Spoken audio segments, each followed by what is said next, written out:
This is the J Pitt Show. I wanted to start with the listener question. They asked, what are you telling brand new agents that are joining your team now? Is there something new or something that you're emphasizing more to them now than maybe you were like a year or two ago? Like, what's the number one thing you're telling new agents? Yeah. Okay. So I think that's a great question. I'm gonna be a little more broad and then I'll narrow it down, and get to maybe the specific question. But let's talk a little more thematically, a little more globally. So I started this year. Those of you that are a member of the company or a regular listener, you know that we frequent the Remax convention in February of every year. It's a good time to really consider like where you want to go in that year. I've not found it particularly fruitful. We stay busy through the winter selling, and I don't feel that I really, maybe it's because of personal life interference or whatever with young kids and all the things I have going on. I don't find it fruitful to be able to like do a ton of planning in Q4 for the following year. Yeah. That has always been the goal, but it just never seems to be able to happen because we're busy selling, we're busy wrapping up the year, we're busy with a lot of personal stuff with the holidays, and so I really like it because it's early in the year. We do our team retreat, right? We come up with production goals, which is great. We reflect on that. We kind of profess those to everyone and make them public at the team retreat. And then usually within a week or so, I leave and go to the Remax convention. And that's a good, like for me, time away from the office is good time to reflect and focus and come up with ideals and objectives that we want to achieve. So this year I came away with 3 objectives. Number one, I wanted to either re-engage or cut loose a group of agents that had been maybe less productive than they should have been, less focused, people that had come in as full-time because we don't really hire part-time agents, but people that had come in as full-time but not had the results that they want and ended up part-time because they took on jobs or other initiatives. And really, those things were kind of like sealed to fate that they were never going to quite get to the promises they made or that the commitments that they made to the team. So we wanted to re-engage those individuals in a number of ways and make sure that we're doing everything we can to hold up our end of the bargain, or we needed to cut them loose. And so we've done that. That has been successful. We wanted to really take a step toward engaging our leadership, broader leadership. We have our pod leaders and then our assistant pod leaders, and then we have some staff that we consider leadership, and that's about 10 individuals total. And we wanted to up the program for engaging those people. We started off doing that real strong. Some of the things that we thought would be great moves haven't really continue to be real viable. So I probably need to revisit that. But we were really good the first half of this year at that.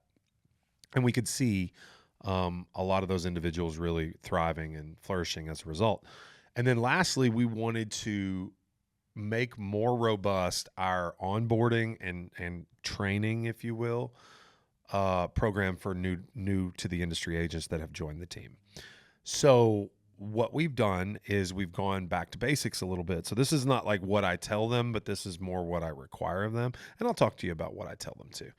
But we've started requiring them to come into the office every day again for the first 30 days. We talked about doing it for 90 days. We settled on 30 days. And they have, we always had a robust onboarding program that had some self-led training baked into it, but no real way to hold people accountable. If they said they completed it, then they completed it. We weren't sitting with them through, training modules and videos and, giving them quizzes and stuff like that. I've never felt really good about hand holding, adults who say they want something, right? I think the proof's in the pudding. What we had unfortunately done is we had brought on agents that had underperformed in some ways. Now, granted, 90% of the team they're amazing and their business is a home run. It's really just that 10% that isn't and aren't really holding up their end of the bargain to the commitments that they made to themselves and to us. And we, trying to give grace, have allowed that to kind of, go on a little longer maybe than it should have. So with the 30 days, it's affectionately known to the staff as the pits of hell. It's not really miserable, but they thought. Is that a play on your name? That's, of course. Yeah, the pits of hell. Or like pit steam?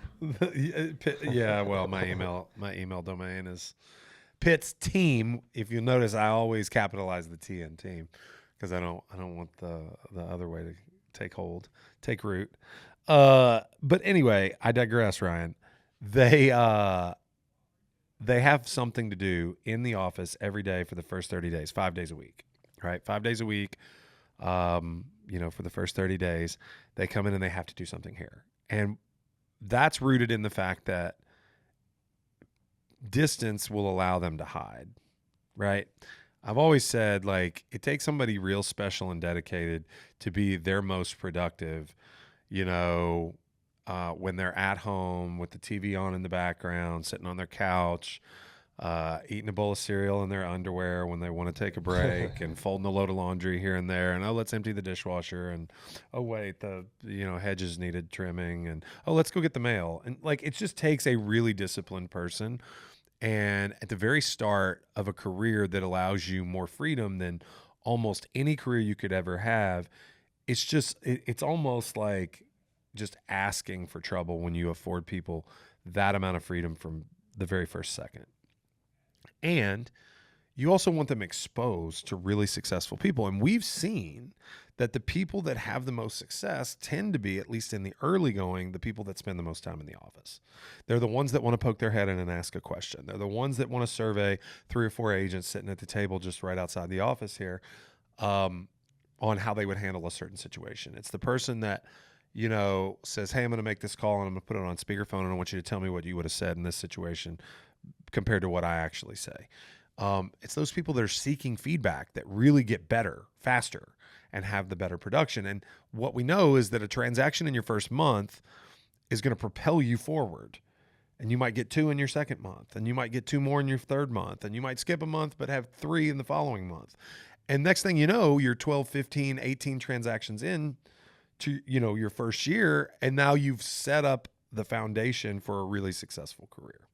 So that's something we've changed this year. Is originally the team required 6 months of $10 an hour prospecting for the other agents, setting appointments for the other agents on the team, okay, before you earned the right to go on a single appointment. That's how this team started. Now, that's extreme. And it wasn't even listing appointments. I still didn't let you go on listing appointments until you had done 30 transactions closed with the team. That's what you had to do to qualify to go on listings. Okay? Now, again, extreme. And we've gone away from that as a result. But often the pendulum swings a little too far. The market was hot. We brought in people to serve the public need. We had an enormous amount of success with it. But some of those people that were doing 20 transactions a year 3-4 years ago are barely closing 5 to 8 now. And they've divided their focus and essentially sealed their fate that it's not going to get back to where they need it to be. Because it's harder now. When the market isn't as good, it's harder. You work harder to make less money. Okay? And some people can't handle that. So I don't know, man. That's a lot of what we're doing. Specifically what I tell them they have 2 jobs. It's to increase awareness between the people that already know them, like them, trust them. Okay. Simultaneously increasing the size of that network of individuals, right? You have 2 jobs. Okay. Engagement within your sphere of influence and increasing the size of the sphere. Okay. You can increase the size of the sphere with the leads I give you.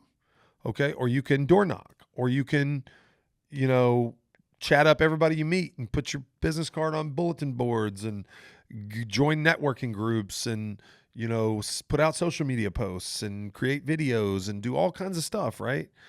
You can do any of that, but your job one is increasing engagement between the people that know you, amongst the people that know you. And job two is increasing the size of the circle that actually knows you.